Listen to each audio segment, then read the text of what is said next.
Brown struggled again in his start for the Cubs. And this is a guy we saw last year, ended the season early with an injury, won the 5th starter job.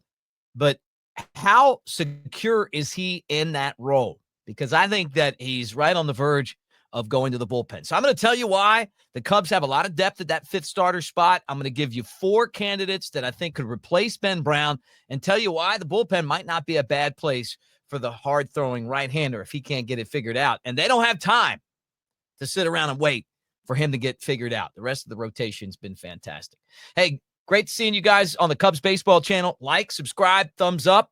Brought to you by DraftKings today. Promo code CBC for that spinning logo. Look at right there. Yeah, spin it, spin it, spin it. Cubs baseball channel. DraftKings. Take advantage of it. All right, let's get this show started. Cubs and Rangers tonight. And some Cubs baseball talk. I love Cubs baseball talk. You guys love Cubs? Yeah, let's go.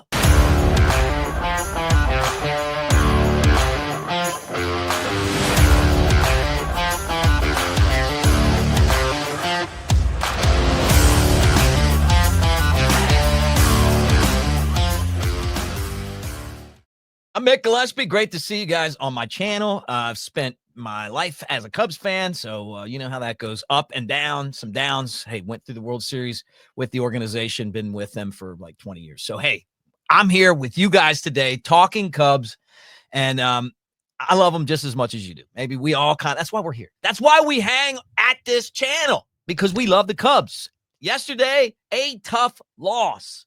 But what does that mean?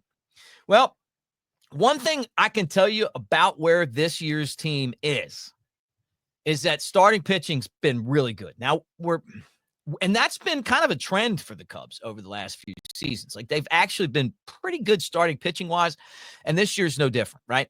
Shota Imanaga's their best player. He's still an ace.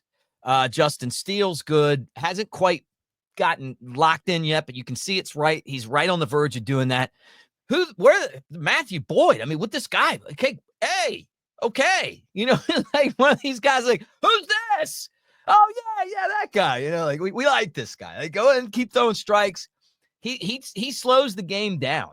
You know, I'd see it with this guy. So the Cubs scouts might have found a gem there, who dealt with some injuries with the Guardians, and then this guy's kind of slotted into that 4th spot in the rotation. And Jameson Taillon, who's like the torpedo bat killer, right? You know, with this new change of pace that he's out there throwing. So you got 4, and then Ben Brown was the guy that won the 5th starter job, and he's got great stuff, but it just hasn't come together for him yet. And I am going to say this, my patience, and if I was the Cubs, if I was Craig Counsell of the front office, I'd have this much patience for another outing like we saw yesterday.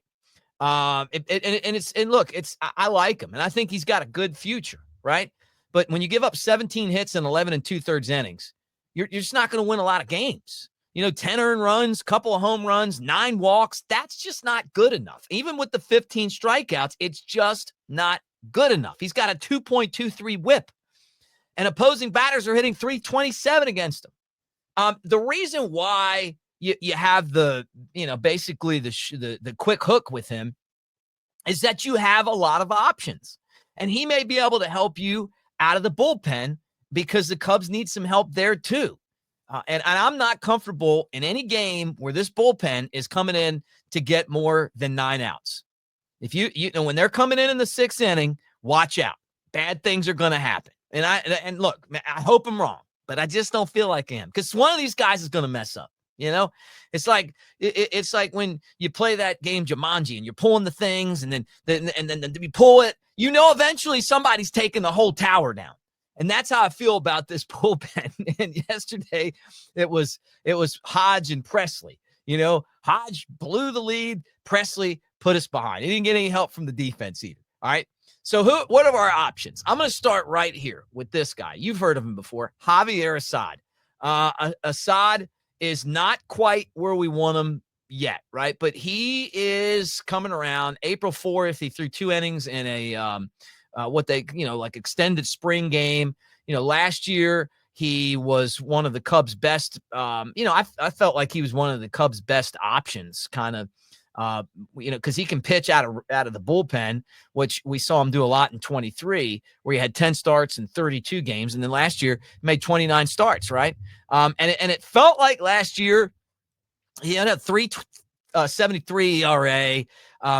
He's a great like fifth or sixth option, but he always seems to put you in position to win the game, right? And so he had the oblique injuries. Coming back from that, he's starting to throw. He's going to be ready sooner than later. So he's one, and that's a good option for the Cubs. And knowing the fact that the guy can pitch out of the bullpen or start makes me very comfortable with him. Now the second guy is this guy here, Jordan Wicks. Okay, I really like Jordan Wicks, and I thought he had a tremendous spring training, and so he left-hander, dealt with injuries last year. Seems like everybody dealt with injuries last year.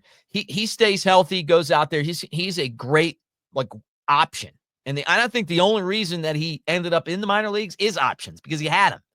And they wanted to sign Keller, who turned out to be a really good sign. And so Wicks ended up in the bullpen, in minor league baseball in Iowa. Look for him to be someone that they can kind of rely on if they need him. I could see him being an option here big time. And maybe Brown goes back to the minor leagues, because I think he has options too.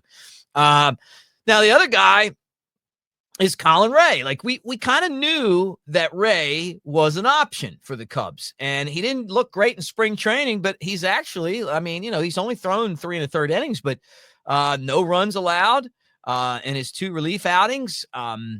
And no walks and a strikeout. He makes them put the ball in play. He was a dude last year who ended up with 12 wins and 6 losses and made 27 starts for the Brewers. So look, is he going to win a Cy Young? No. Is he going to, win 15 games?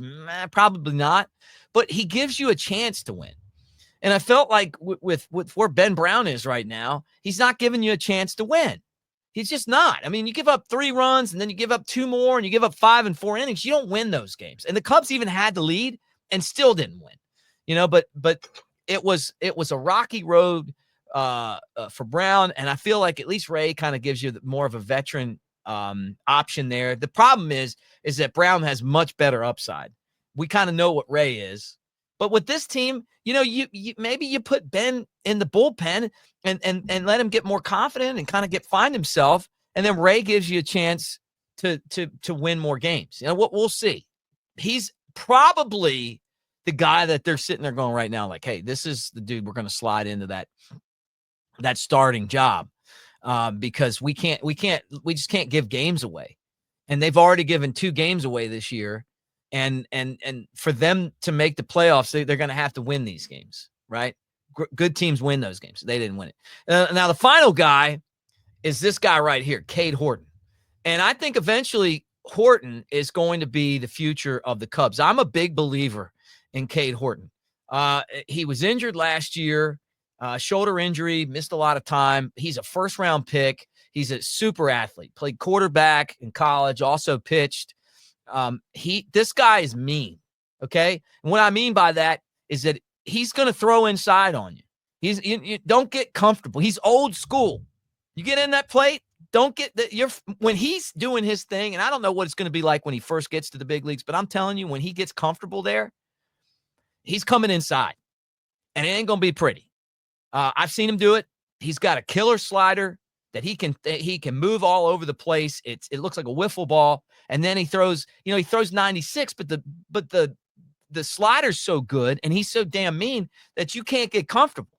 And he's coming inside on you, and then he's spotting up outside. He's got to get a little more consistent with throwing strike one and get healthy. But I look at him and I get the Pryor and Wood type vibe. And those are high expectations, but they're elite players just like him. You're talking about first round guys that have an arm like this, that weren't afraid to come inside on you. He's the most exciting prospect outside of Owen Casey that the Cubs have. So just keep an eye on this. Now, I don't know when he's going to be ready. his first outing was excellent. He dominated, but it's one outing. I mean, he's still got to continue to go out there. He threw 3 innings and had 3 1/3 innings and had 6 strikeouts. But he's healthy again. So the former Sooner is someone that I'm telling you right now, if the Cubs, just mark this down. What is it right now? It's Monday, April 7th. If the Cubs make a run, and I mean a real run, postseason run, if this team does something, this guy right here, Cade Horton, is going to be one of the guys that comes out and is one of those rookies where you're like, okay. You remember like when Kyle Schwarber came out of nowhere in 2015, and then they took him straight from Double-A to the big leagues. No position for him because they wanted him to catch, but they gave up on that. They needed his bat. Comes in and he's a difference maker. That's how this guy is. He's a difference maker, and he could be one of those players that you put in there and if he can make that adjustment, could help this team. I think if the Cubs make a real push, he's the guy that slots in somewhere in the beginning, the top of the rotation. But he's got to stay healthy. It's a lot of stuff has to go on here. But I'm telling you, this guy's like, when I told you guys Pete Crow Armstrong was really damn good, this guy's really good. So that's where we are right now. All right, Cubs are still in first place, even with the loss yesterday. They will take on the Texas Rangers at Wrigley tonight. That is a 6:40 game. Nathan Eovaldi against Justin Steele, and I can't wait to watch this one. And I know you guys can't wait to watch as well. But anyway, that's the show for today. You guys tell me what you think. What would you do with the starting rotation? You going to stick with Brown? I mean, are you comfortable sticking with Brown? How, when's he get it figured out?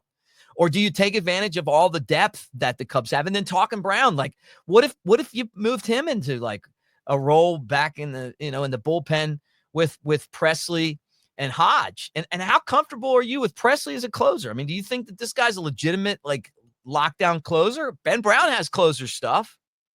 I mean, you'd hate to waste a starter, but if this is one of those, do or die seasons, when I look at what the Cubs have pitching-wise, if it's not a Daniel Palencia stepping up and you traded Hunter Biggie to get Isaac Paredes to trade him away, who's the other guy that you'd feel like is right on the verge there of kind of making that step to the big leagues and being a closer? And I'd feel like it was him, and then you got 3 other guys that you could slide in as a 5th or a 6th or 7, even 7th starter if you needed them, right, moving forward. But anyway, you guys tell me what you think. Want to thank our friends at DraftKings for being part of what we do every day. I'll be wearing my winter layers, but the start of baseball season means spring is upon us. I've teamed up with DraftKings to bring the excitement to my fellow fans of one of America's most beloved games. Right now, they are offering all new customers $200 in bonus bets instantly after betting just $5. Download the DraftKings app now and sign up using our code CBC. Cubs Baseball Channel, CBC. The crown is yours. Stay in on all the action and use your $200 in bonus bets on DraftKings same-game parlays for a shot at even bigger payouts. Combine multiple bets together from the same game. Love the thrill of live betting? DraftKings has got you covered. Bet live on in-progress games right as they happen, making watching the game that much more exciting. If sports betting is not yet available in your state, don't worry. You can still join in on all the fun with DraftKings Pick 6 and have a shot to win cash prizes. Download the DraftKings Sportsbook app now. New customers use our promo code CBC and bet just $5 on any wager and get $200 in bonus bets instantly. That's promo code CBC only at DraftKings Sportsbook.